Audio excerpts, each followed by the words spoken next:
முத்து. நேற்றை விட இன்னைக்கு ரொம்ப அழகா இருக்கீங்கன்னு சொல்ல வந்தேன் மேம். இந்தியா ஆசியாவோட தென்பகுதியில் அமைந்திருக்கக்கூடிய ஒரு மிக முக்கியமான கண்ட்ரி, ஒரு மிக முக்கியமான தீபகற்பம். 3 பக்கமாக கடலாலும் ஒரு பக்கம் இமயமலையாலும் சொல்லப்பட்டுள்ள நாடு.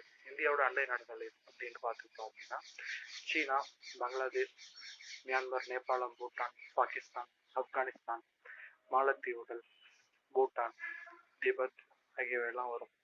நம்மளுடைய இந்தியாவோட டயக்ராமை பார்த்து நம்மளுடைய ஷேப்பை பொறுத்த வரைக்கும் பார்த்து வச்சுக்கிறது ரொம்ப நல்லது.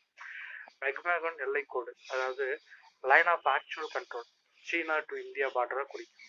ராட்கிளிஃப் எல்லைக்கோடு, LOC, line of control, India Pakistan எல்லையை குறிக்கும். 2 நாடுகளுடைய எல்லைகளுமே நம்மளுக்கு த்ரெட்னிங். அதையும் பற்றி நீங்க தெரிஞ்சுக்கணும்.